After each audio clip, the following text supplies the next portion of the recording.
different today. And my hair, I was doing something else earlier and then pulled this over my hair and I feel my little hairpins. Let's see. It's funny. The light is different today. I guess it's been pretty kind of cloudy the last couple weeks. So that I'm trying to think like where is the light? Maybe a little more over here. I don't know. It's difficult to get this right every week outside. Well, good enough, I guess. So we've got chapter 12. Oh, and I'm sorry, I'm like, everything right now. I'm a little rushed because I was trying to finish something else that I told someone else I would do. And I've got a little tickle in my nose. Okay. Thank you. It's a nice, bright, cheerful color. I actually have not worn this before. But, yes, I did my hair and makeup for this other little video I promised someone I would do, reading her poem, and I could not get it right, and I don't have it memorized. I have part of it memorized. And I kept doing it over and over. I'm like, oh my gosh, I have to do my live stream. Thank you. I have to get this poem done. So I hope I did it okay. I finally kind of got it at the end, I think. Could probably be better. But, you know, you can't keep doing things over and over again. I mean, you can. It's just, it might never end. It's reading it as Audrey. So I will post that at some point on the channel, and you'll see that. A friend of mine is writing poems, and thought we'd collaborate, and I would read them as Audrey. But boy, the more I do things other than this live stream, because I'm not immediately watching it, and sometimes I don't watch it at all, which is silly. But hi, welcome. Glad you made it. Every time I watch myself practicing these Audrey things, I'm just like, there's something off. There's something I'm not doing right with my mouth. So I can't quite figure it out sometimes. How I'm moving my mouth differently. It just doesn't look right. Sorry, I got the sniffies right now, and I don't have a tissue. I raced down here. Thank you. It's a very cozy dress. Like an Indian, what's it called? It's an Indian dress. My sister's married to an Indian guy, which gives me the excuse to wear pretty Indian clothing sometimes. Okay, so let's see. I read this chapter ahead of time, as usual. Oh, and look at us. Week 12, great weather. Not a hint of rain. It's wonderful. Any news? My diary project that I talked to you about last week. I have the website, thelostdiaryproject.com. It redirects, but exciting. Oh, I didn't email today. Oh my gosh, time flies. I might have found relatives for the first diary I bought. I don't know why it's taken me this long. I wasn't finding anyone at first, and she didn't have children, but I might have found her sister's grandchildren. So I'm looking forward to emailing them and maybe getting the diary back home, although I will miss this one because it was my first, and it's kind of sad. But that is, it belongs with them, not with me, if possible, with family. So that's exciting if I get a hold of them. And I want to reach out to some blogs or news pages or something and see if anyone's interested in covering the story of finding the homes for these diaries. It might help me, help me along the way to get a little press and get some members and little detectives to help me out, because I just can't do it all the time, and I don't have access to Ancestry.com and stuff that other people might. So, this week I have to reach out to some blogs and stuff to see who might be interested. And, oh, other than that news, because you'll probably notice, well, maybe you won't see it, but you'll notice maybe if I say, ow.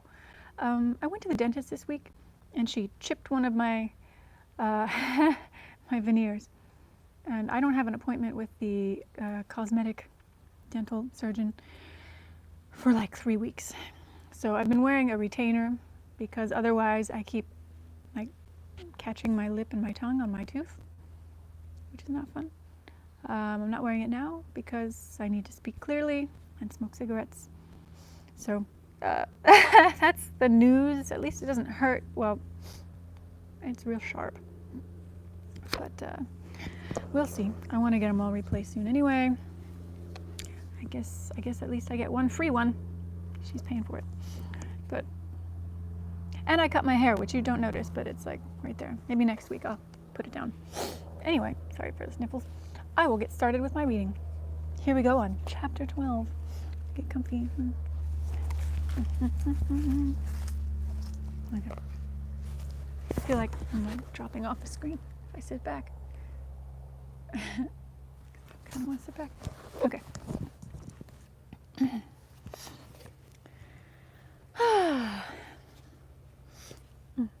Sorry. Father Vermeulen looked like one of the elder apostles walking down the corridor. Even had she not been expecting him, she would have recognized instantly the priest called the White Saint of the leper colony. Sister Monique, professor of art in the school, had once described him as Michelangelo's Moses in motion, to explain why every bush native fell to his knees at his approach. He was a giant of a man, dressed in white cotton soutane and an immense sun toppy. I think toppy? It can't be a toupee. I think it's a hat. And heavy, high-laced boots that bespoke long treks through thick country. A snowy beard fell far down over his broad chest, and his eyebrows, arching thickly over the most beautiful and kindly eyes she had ever looked into, were coal-black. "Father Vermeulen, you are expected," she said. He towered over her like an immaculate monument. She smiled up at him. "I'm new since your last check. I'm Sister Luke." "Sister Luke." His voice was deep, trained to reach only to the ears of his listeners. "I've heard about you." His dark eyes twinkled. "The drums, sister," said the fox-eared coiffeur. She had forgotten to look at or greet. "Father reads them like newspapers." "Monsieur Etienne." She forced a smile for the pomaded little man she always tried to avoid but could not now because he was with the saint who avoided no one, not even the leprous blacks with whom he lived. "Your client, Madame Goussin, is in room 22 of maternity. If you wish, I'll get Emile to show you the way." "Ah, no, sister, thank you. I know my way." He twisted his mustache and winked at her. "There's not a room in the colony I haven't been in, except," he bowed, "those in your contagious pavilion you isolate so strictly." "And the nuns' dormitory," she thought, thankful that at least one segment of the colony's womanhood was out of reach of his prying eyes. He was like a dirty little bird, picking, pecking, and dropping. She disliked him because he always made her retaliate in thought. Etienne looked up at Father Vermeulen. "Good luck on the tests, Father. If you'd like a little trimming and combing of the beard while you're here, I'd be happy to do it, pro deo, of course." The father chuckled and shook his head. "My boys would never approve such changes." "Nor would I," thought Sister Luke. She shuddered at the image of the Assyrian curl Etienne would like to give to the beautiful beard, and made no reply when he trotted off toward maternity, saying, not asking, "You'll come later, sister, to tell Madame how beautiful I've made her for her ordeal." She walked in silence with Father Vermeulen to the laboratory. Or laboratory? Laboratory? To start the tests, which would take 2 weeks to complete. Later that day, when she heard his story, she thanked her guardian angel that she had not spoken the thought that made her heart forget its woes as she matched his long steps down the corridor. "You'll conduct 1 or 2 masses while you're here," she was thinking. "With that wonderful voice you'll sing the sacrifice as it must have been sung in the days of old, as it is still sung by the monks of Solom's, with thought and purity, without hurry or mumble." Let's see. This one is a mix.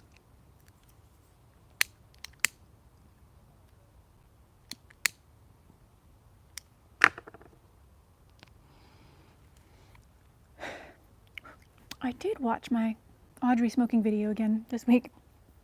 I noticed, well, maybe it's because she's usually speaking. She gives like a very quick puff, like when she takes it away from her mouth. And that is what I noticed. Like something like that. In the laboratory, Father Vermeulen removed his Toppy. Toppy? I don't know where the stress is on that word. It gave her a start to see that his hair was as white as his beard. It made his black eyebrows and dark, shining eyes doubly strange, as if age had come with sudden whiteness only to certain parts of him. She prepared the slides while she wondered what in his saintly life could have given shock.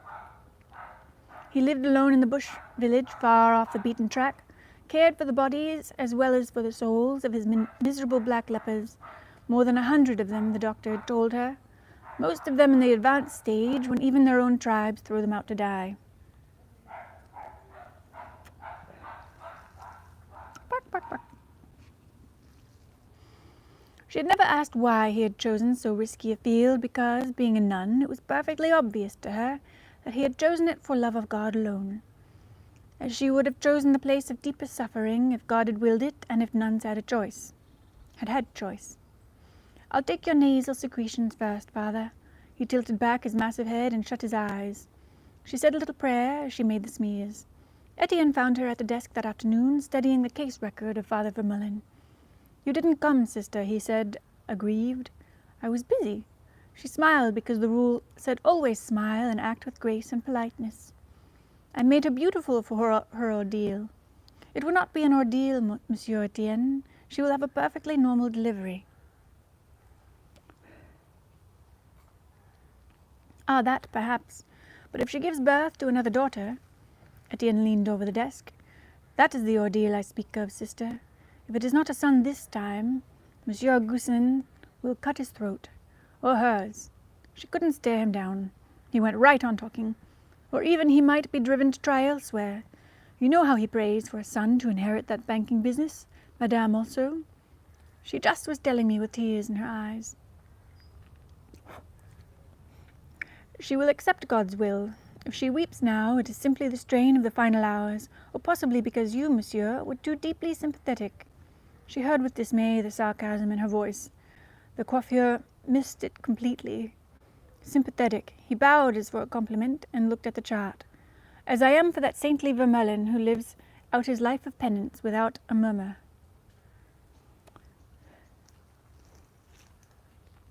Penance? Despite her will to silence, the word escaped her on a tone of surprise. But you who are caring for him should know his story, sister. The coiffeur looked around to see if anyone could overhear. She knew she should stop him, but she could not. An astonishing compassion came into his voice, and his flying hands folded in woe as he talked. He gave her not the colony gossip he carried around in his little black bag, along with curling irons, razors, and unguents, but a secret knowledge he had stumbled upon when he was a young man in the colony, and stammered over it now as he told her because he did not tell it often. Many years ago, he related, one of the fathers, a Salesian or a père de chute, was making a tour of the jungle on an apostolic mission.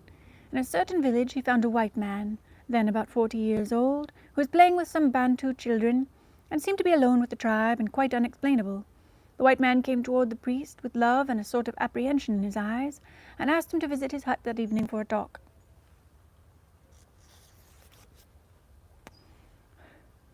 They had apparently talked straight through the night. The white man told that he also had once been a priest, and that he had come out to the Congo in the early days before there were roads and telephones. For months on end, his work kept him isolated from his brothers, from all contacts with civilization.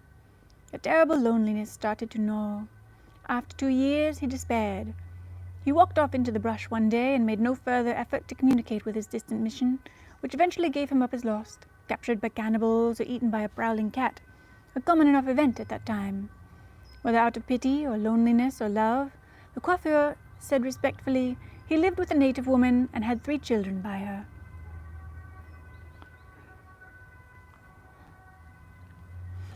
Nobody knows, of course, what the father said, but rumor had it that a few weeks later the white man appeared at one of the bush missions and left 3 black children there to be cared for and educated by the nuns. Etienne paused. She asked God to forgive her for listening, for wanting him to go on. Then the ex-priest disappeared. Months later the bush hummed with the news that the white man had reappeared, back from Europe, from Rome most probably, and that he was a priest again. Apparently he had asked his higher hierarchy for permission to devote the rest of his life to lepers as penance for his sins, and this had been granted to him along with permission to say the Mass again. But he may never say Mass outside the leper colony, Etienne whispered. He is adored there, sister. You should see. Once I accompanied a fashionable hunting party that passed by the colony. The others were afraid, but I went in. Words failed him. He looked about to cry. You should go, sister. Oh, bugs. When he was gone, she sat staring at the charts, trying to make the clinical notations come into focus. Nasal negative, blood negative, physical, no thickening of nerves, perfect cutaneous sensibility. The first entries were almost illegible with age. This was expiation on the grand scale. It was the kind of penance God granted only to the chosen few. The doctor came down the corridor looking for her. She was unaware that he stood before her desk until he made the little psst, psst sound used by nuns to attract each other's attention. She looked up. You can enter the physical, he said. All negative so far. It's a miracle. Oop. She couldn't conceal her rush of relief. He studied her for a moment, then said, I see you know his story. She nodded and saw the sardonic look that always came over his face when he considered the religious life.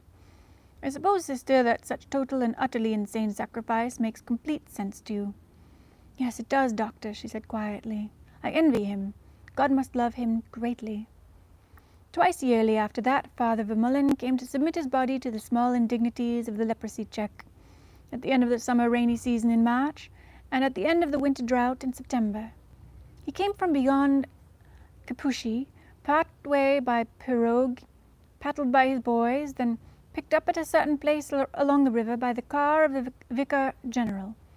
Each time she filed his clinical report with negative results, Sister Luke wondered apprehensively how long it could go on. The doctor said, just give him time, sister, with anger in his voice and a curious look of love on his face.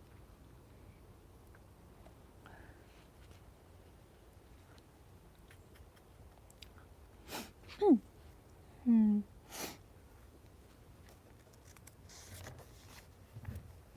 was thinking I should try the little filters again sometime. Keep it a little farther away from my face. Do I have one? Let's see. I have my cute little... Yes, I do. I do have one. I can try that. I mean, Audrey, I don't know if she had one that small, but we have different lengths. In the months between visits, she thought about him. He seemed to be the happiest soul she had encountered in the religious life, and certainly the kindest man she had ever known in or out of habit. Once he said to her, kindness resembles God the closest and disarms man the quickest. And although he is explaining why nothing ever happened to him when, alone and unarmed, he visited unfriendly tribes to gather in their lepers, she knew that he was telling her his credo, the sole rule by which he lived and caused others to live when he was with them. The doctor was always a changed man when Father Vermeulen was under the hospital roof, and the coiffeur, who always visited with him, gazing ever wistfully at the beautiful beard, told stories stripped clean of scandal, anecdotes of colony life that could have been related in the nuns' recreation. She drew closer to the father after she began to live in the hospital, visiting with him when she made her rounds, and talking as she had not talked with a human being in years. 6 months after her first meeting with him, Mother Mathilde transferred her from the nuns' dormitory to a small room in the hospital. Since, according to some mysterious convent tradition, the dormitory was always locked during the day, the move to the hospital was the only way for her to get the occasional afternoon nap the doctor advised, if, as he told the superior, they expected to keep her on her feet. She was still working 16-hour days, and on nights before assisting in surgery often got no more than 4 or 5 hours of sleep. It was an extraordinary dispensation to sleep apart from the sisterhood.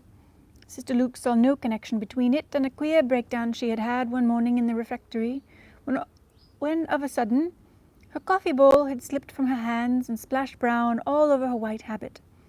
She was alone in the refectory, having a late breakfast after 2 operations. She forgot the black face of Audrey looking in through the serving window. She stared aghast at the broken bowl, for which she must do a penance, then dropped her face in her hands and wept uncontrollably. Audrey was terrified, never having seen a nun cry. He reported at once to Mother Mathilde. When the order had come, along with the urging to try to slip off duty for a nap when work permitted, Sister Luke was too surprised to speak. Mother Mathilde's worried expression acknowledged the risk of partial separation from the community. It's a solution born of necessity, and you may well believe how earnestly I asked God's guidance before telling you. Each hour I dispense you from community life, even your all too few sleeping hours, is a deprivation for us. She smiled a little sadly, and especially for you, Sister Luke. I understand, ma mère. She understood more than her superior intended. Mother Mathilde was again sharing a risk, possibly a double-edged one this time. Nothing was more visible than a nun's empty cell at night, and when in the recreation, her superior would casually remark that a nursing sister was sleeping pro tem in the hospital to facilitate the work, there would be veiled looks her way suggesting favoritism. For it was no deprivation in the convent to sleep apart. It was, on the contrary, a special grace to be alone in a little white room without having to fall seriously ill to get there. To no longer hear the sighs of 20 women around you and the rustle of their straw sacks as they turned and tossed in the heat, to bathe alone in the dark dawns without having to line up in the community washroom, to be able to pray and to think alone. She knew as she knelt before her superior what a relief this was going to be. Let's try. Let's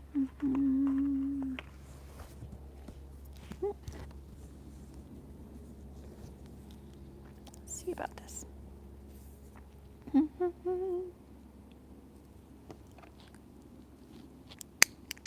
Oh boy, oh no, don't tell me this is what. Better not. What's going on?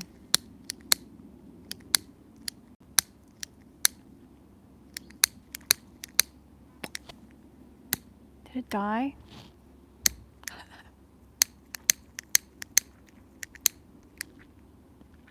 Come on. I think my lighter died. Oh no, I like this one. Shoot. Do I have the other? Oh good, I have the other. Oh, that's sad. I really like this one. Oh. Maybe I can I can probably refill it. I'll have to do that. Okay, but I have my eco-friendly one. Always have a backup.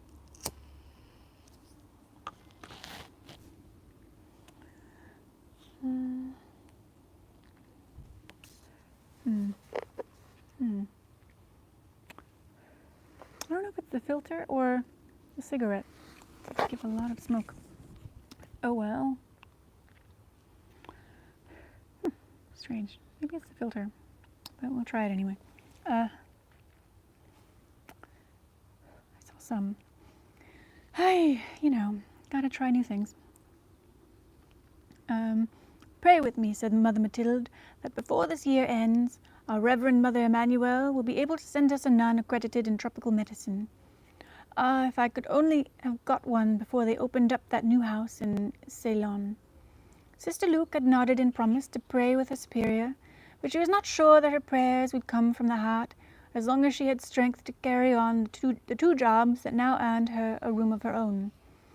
In roundabout discreet ways, as if talking of cloisters in general and all sisters and brothers in the vowed life, Sister Luke discussed her pinpricks and perplexities with Father Vermeulen.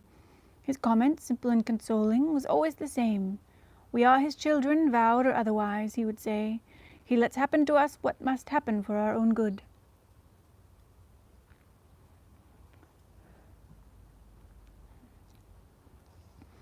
Three times at half-year intervals she filed away the father's clinical record with all tests marked negative.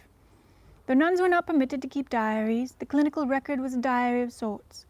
When she looked at the dates written in her own space-saving script, she remembered the principal subjects she had saved up each time to discuss with him. Reading back, she could persuade herself that now, at last, the happy years were beginning for her, the time of perfect adjustment which enabled her to live her nun's life as it should be, without past or future gnawing at the thought. Her first entry, made in September of '33, reminded her of her dispensation from sleeping in the community. She had told Father Vermeulen about her Jesuit uncle, who once had remarked, "The community life is the real penance in any order. It is a martyrdom of pinpricks." And she remembered how they had laughed together over the truism, like two conspirators momentarily blessed with personal privacy. Or privacy? Some words I'm not sure how she pronounces. Privacy? Privacy. Has she said that in any of her movies? I don't know. I'll have to ask somebody. In March '34, she had talked with the father mainly about apes. She was then making occasional inspection trips that passed through the ape country where even evolués like Emile shook with fright if you looked at or mentioned aloud the apes sitting among the tree branches. She told Father Vermeulen about old Sister Eucharistia, whom she sometimes had to take with her as companion, who always made the driver lift his cap to the apes and say, "Yambo, good day," because the old nun believed her unique apostolic mission was to educate the natives away from superstition. Oh no, my battery's dying. Hang on, I have to go get a battery thing so we can continue. Anyone who shows up, tell them I'll be right back.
Oh no. But sorry, now I need to get an adapter for the microphone, but this thing first. Darn it.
Okay, let's see.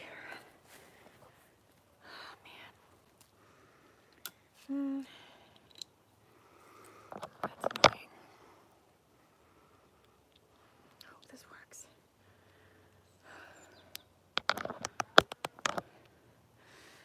I hope that works. Oh man. I haven't tried this adapter yet, so I hope it works. Whew. Man. see, I was using the phone before this, and it was at like 60%. And I don't know, it's sucking up battery right now, so I hope this is working. Someone having a birthday? Oh my goodness. Is it working, please? It seems like it's not really going in there correctly, is it? I hope so. Well, if my battery dies, then then it's a shorter week, and well, if it dies, maybe I can finish the chapter tomorrow. But I will get back to that now, and my poor little cigarette, I'll get a new one. It's gone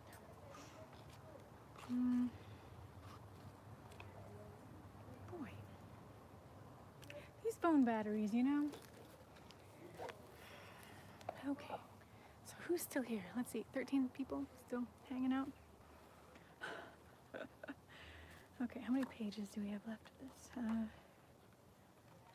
Quite a few. All right. Oh yeah, that one. Whew.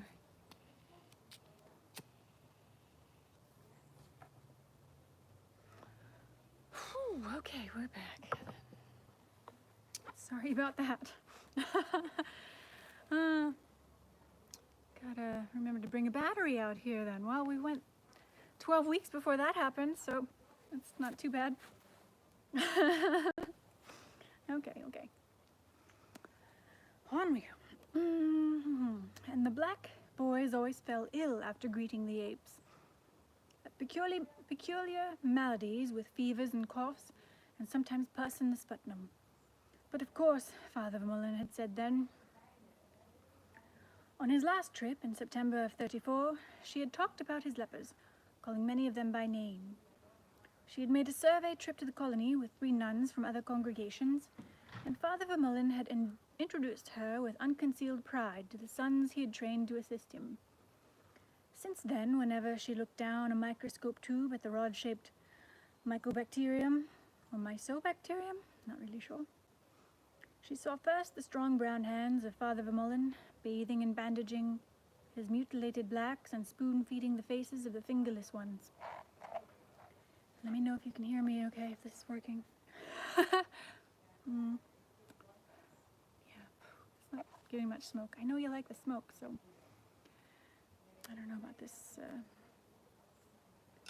filter, really. There, one more.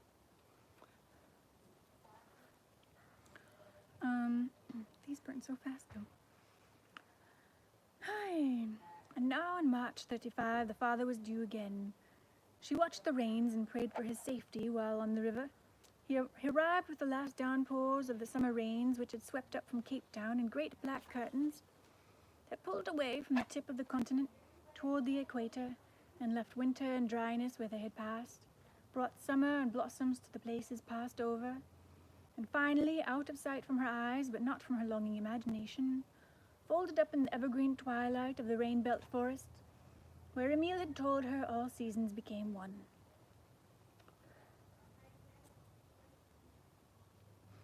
Father Andre is back, she said in greeting. He made a trip to Kenya and caught yaws. We've got him in for the bismuth and arsenic treatment, and those hot demulcent drinks, which now he'll probably accept because you're here to play checkers with him. What have I always told you, sister? Father Vermeulen's smile lifted his beard at the corners. He spread his hands palm up, and she looked down as if she must answer to them directly. There were no lesions, no scaliness, no little grey patches of changing pigmentation. She looked up happily. He lets happen to us, Father Vermeulen intoned, what must happen, in this case for my own good. His beard wagged with his muscular laughter. My old checker partner back again.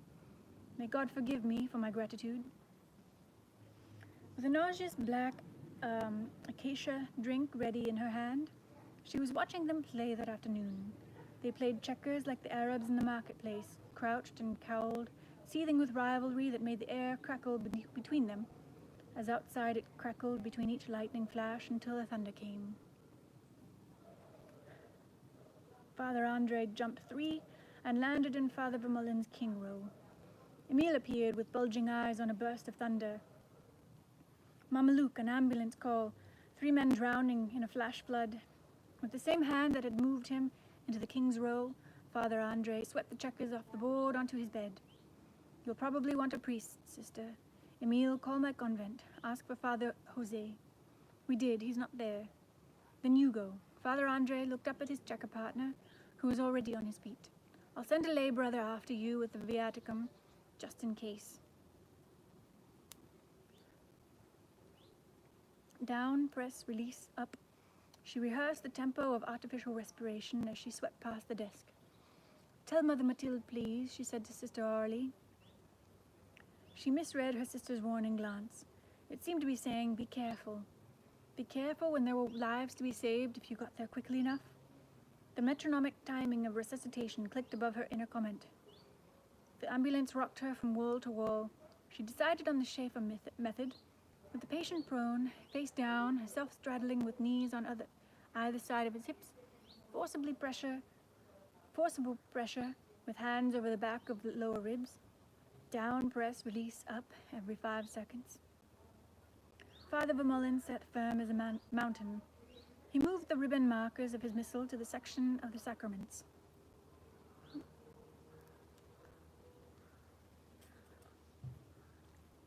Emile stuttered what news the police chief had given. 3 young Italians from the mines had gone duck hunting.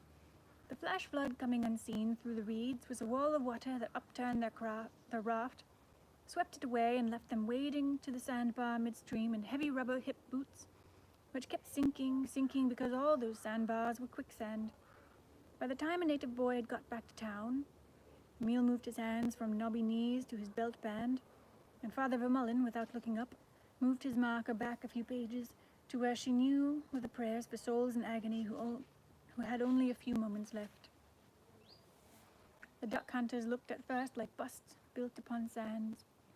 2 who had been reaching down to try to loosen the hip boots had their arms coated with ooze, and all had their mouths open screaming as they clawed toward the stunted tree boughs the people on shore had tossed out.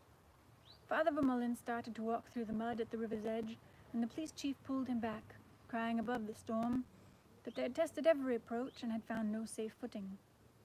The trapped Italians faced shoreward. They were near enough so you could see their faces already purpling with the pressures of the quicksand. The wind swept around and brought their howls clearly to the shore. Then a clap of thunder blotted out the awful sound, and you saw only their movement of panic as they tore at the reeds around them, uprooted them, and threw them with despair toward the people trying in vain to reach them with ropes that blew away. They were going mad before her eyes, forcing themselves deeper with each frenzied struggle. Suddenly they saw Father Vermeulen make the sign of the cross over the separating waters. For an instant their slow-motion twisting ceased. Their bulging eyes fastened on the priest already lost in the prayers of general absolution. The veering wind carried shoreward a cry no longer human, and a sheet of rain cut it off. The mud was above the hunter's shoulders when Father Vermeulen lifted his great voice like a bronze gong above the storm. Leave this world, Christian souls, in the name of the all-powerful Father who created you.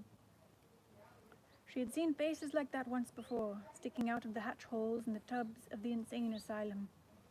In the name of the angels and archangels, in the name of the thrones and the dominions. The hunter's eyes started from their sockets as the mud pushed up against their chins. She shut her eyes before it began to slide into their open mouths. The gong-like voice told steadily on through the cherubim and seraphim, the patriarchs and the prophets, on and on through the prayers for mercy to the last great pleadings. Have pity on their tremblings, have pity on their tears, refuse not to admit them to the mystery of the reconciliation. A whistling intake of breath around her told her that the heads had vanished. She opened her eyes. The sandbar was as smooth as watermarked silk. Emile was crouching beside her. Stay with the police until the bodies surface, she whispered. 4 or 5 hours, they say. I'll send the ambulance right back. Then she and Father Vermeulen climbed into it and rode back to the convent without speaking. Afterwards, she remembered the 3 faces of living death washed by the torrential rain, and the whine of the wind in the reeds, but she could never see what she herself had been doing. She could pick up her own activities only after she returned to the convent. She went at once to her superior to receive the benediction of return and to give her report. She made a rough draft of her thoughts as she crossed the cloister garden, thankful that Mother Mathilde had seen Congo deaths in all their horrifying forms and would ask a few details. Mother Mathilde received her with a coolness she took at first to be meant for support. No sympathetic comment on her soaking habit, no smile of relief that she was back. She got as far in her report as the announcement that 3 bodies might be expected to arrive in the hospital morgue sometime that evening, and the superior raised her hand. "I know the story, Sister Luke," she said in a voice oddly constrained. "I've been on the telephone for the past hour with the police, the Italian consul, even the newspaper." Her unsmiling face dismissed the tragedy that was finished. What I should like you to explain now is why you left the convent without my permission."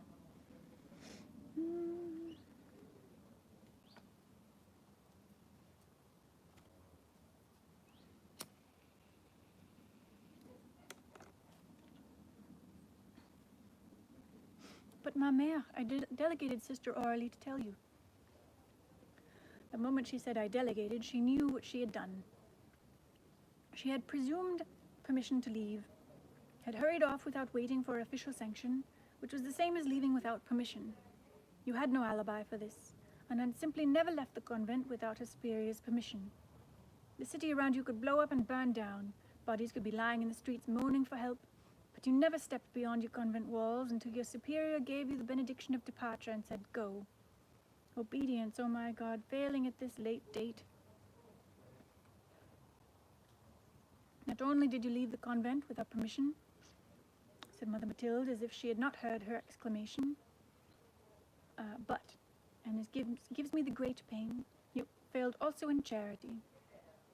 Charity, it was like a knife thrust straight into the heart of what she thought was her one redeeming feature. "I might have wished," said Mother Mathilde, "to assign Sister Audrey to that emergency, or another of those devoted nuns serving under you, who have not been outside the grounds for weeks. You, Sister Luke, saw risk and excitement and preempted this for yourself. You never once thought of your sisters. You never once thought how they might long for a new experience. Ah, yes, even for so tragic a one as this turned out to be." Although she knew that her superior could never have spoken such stinging words had she not cared enormously for the state of her soul, each comment was nevertheless a twist of the knife.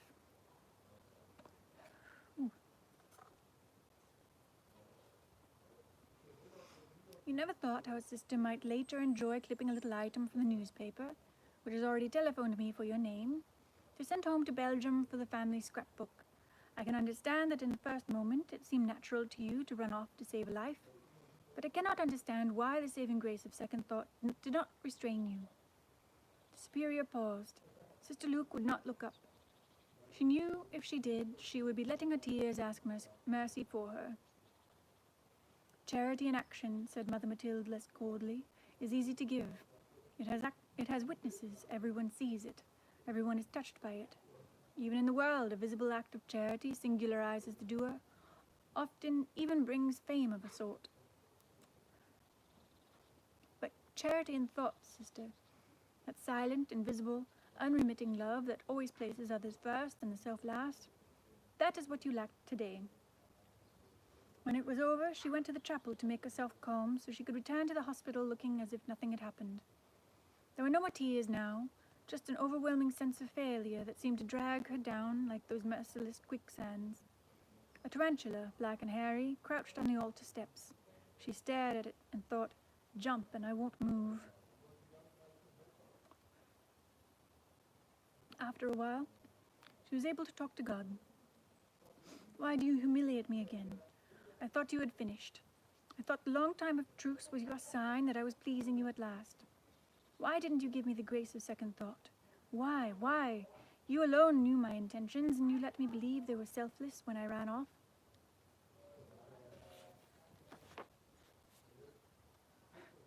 "And then you gave me the heartbreak of Mother Mathilde's face." The tarantula seemed to be watching her. "Why don't you make him jump at me?" she asked. "Or have you some other design for one so imperfect as I? Oh my God, I am truly sorry that I have offended." When she emerged, the afternoon sun blazed from a cloudless sky. She walked slowly toward the hospital. Sister Aurelie swung the logbook around so she could read what had happened during her absence. She read the entries written in a script like fine printing and thought with a pang of the newspaper article. In the missions, when a nun was cited, the family name was always given in addition to her name in Christ. It could have been Sister Aurelie de la Tour instead of Sister Luc van der Mal, she thought, and she imagined the de la Tour family back home in Bruges, bringing out the scrapbook to paste into it a few column inches from the Katanga Claronic Courier, which would have reassured the lonely parents that the daughter given to God did not sink out of sight completely. She caught herself going on and on with remorse and cut it short.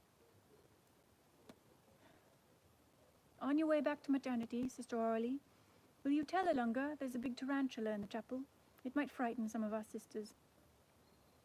She signed on the log her return to duty. I'll be in the lab if anyone needs me, she said. The laboratory was dense with heat and very quiet.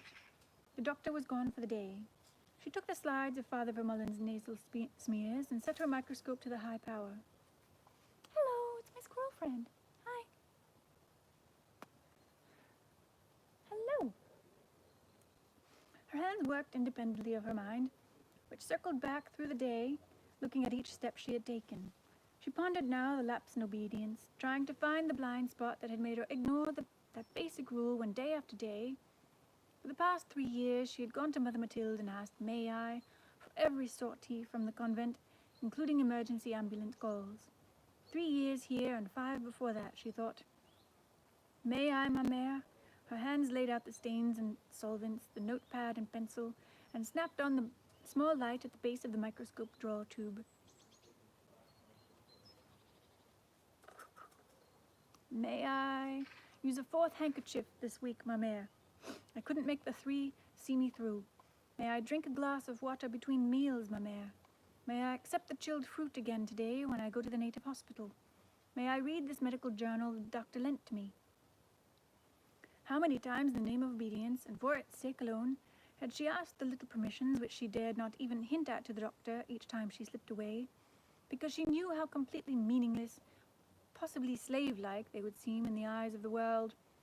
How many times? So often that now it no longer irked what was left of her pride to ask. She stained the slides. May I break my sleep tonight, ma mère, and visit Monsieur Diderot, who is going to die? May I skip a meal in penance for my sins of omission? Besides, I mean, doing the penance you gave me in the culpa. She listened to her interior monologue as if she were in the world and reading a nun's mind. It was pitiful and astonishing to note the things a nun could agonize over. You'd think their Creator had said to them, this is a way of being that must not perish from this earth, and you and your sisters are the keeping of it pro tem, each one of one small part of it according to her lights and strengths. She picked up a dry slide. Some souls, like Father Vermeulen, she reflected, had just one colossal failure in obedience, and then ever after the simple one-way road of penance, instead of the tortuous path of many small failings. She slipped the first slide under the microscope. The coarsest substances in the smear were gray clouds that parted as she probed. A spindle-shaped form glided by, only one of the olfactory cells of the mucous membrane. Nothing. Negative, she said softly as she marked the slide and racked it. She was perceptibly calmer, as she always became when working with the microscope. Before the angulus, she had time for a few more slides. She slipped the second into place and bent her head over the eyepiece. The rod-shaped mycobacterium lay like a stick of driftwood on the surface of the deep-sea film. A cry escaped her as she stared at the dark, staining granules evenly spaced along the length of the leprosy bacillus. Her hand shook. She forced it to stay steady so she could turn the fine adjustment screw. I could be wrong, she thought. I've got to be wrong. She turned to sharper focus and brought up the enclosing capsule like a shadow, the identifying feature of the leprosy organism. Beneath it she found 3 more.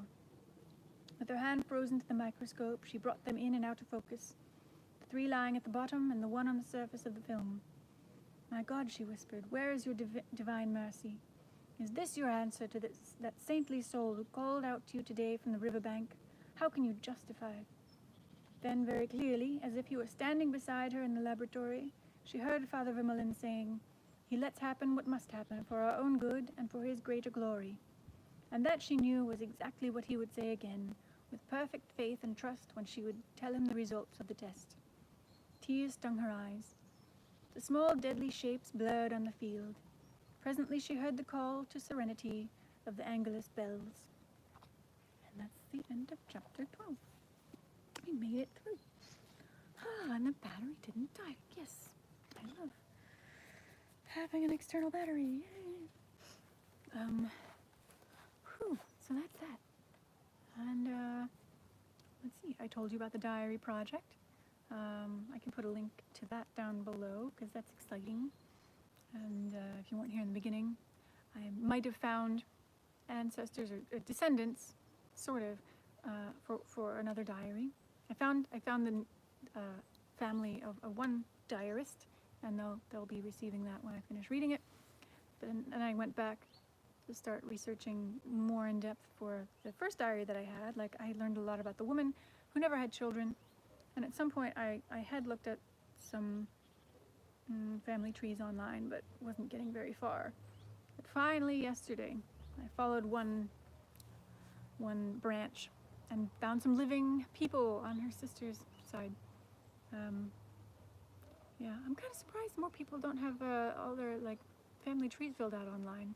A lot of them, they're just not there for some reason. They either didn't have children or it just is not filled out for some reason. I don't know. So that's exciting.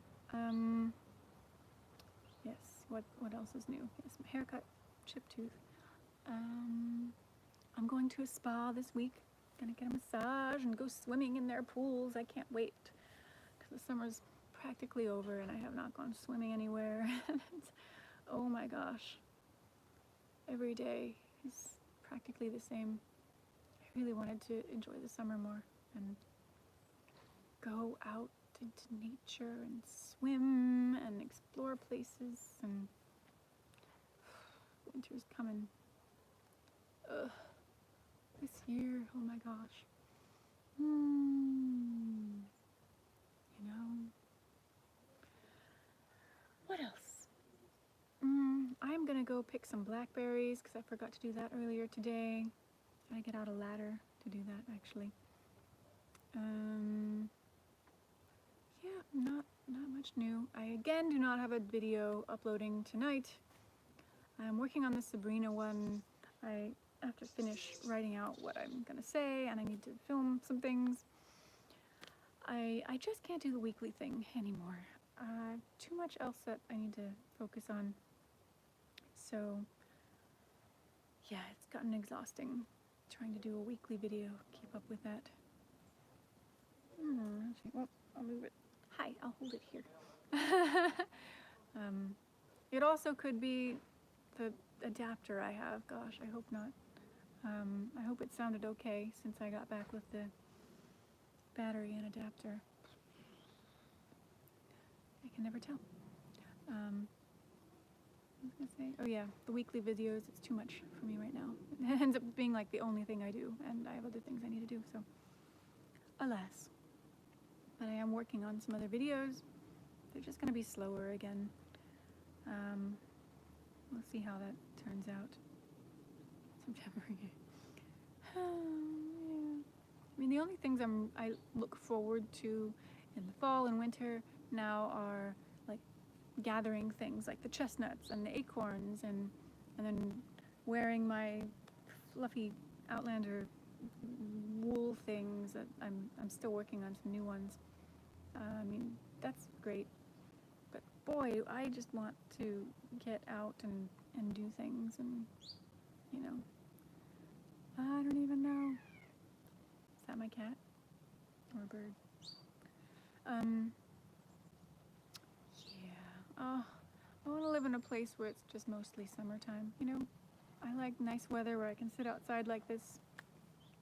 It's so nice, and you look forward to it all winter, and then the summer just goes by so fast, especially in COVID time when you can't go too much. in the Netherlands where it's all flat, and I'm sorry, it's too flat for me here. I want to go like on a hike, you know, with waterfalls and rocks to climb, and like a hike, not a walk around farmland. So I'm going a little nuts right now. Does anyone live in Portugal, by the way? Because I'd really like to go explore Portugal. I feel like that's where I might want to, you know, buy a house when I'm able. It seems nice, but I haven't spent much time there. I like 2 different trips, but only a couple days, and I wasn't really like free with a car and roam around or anything. But I think the weather would be better. And it'd be more affordable than here. I can't afford anything here, so. I mean, the Netherlands is pretty much out of the question for owning any property, so. Oh well. Anyway, I'm gonna go now and pick some blackberries and see what's going on with dinner and stuff like that. So thanks for joining me again. Any ideas for other videos? Comment on this video or message me somewhere. Check out my diary project. That's about it for now, I guess. Okay. I'll talk to you later. Glad the battery worked out. I hope the microphone wasn't terrible the whole time. So I'll talk to you later. Bye.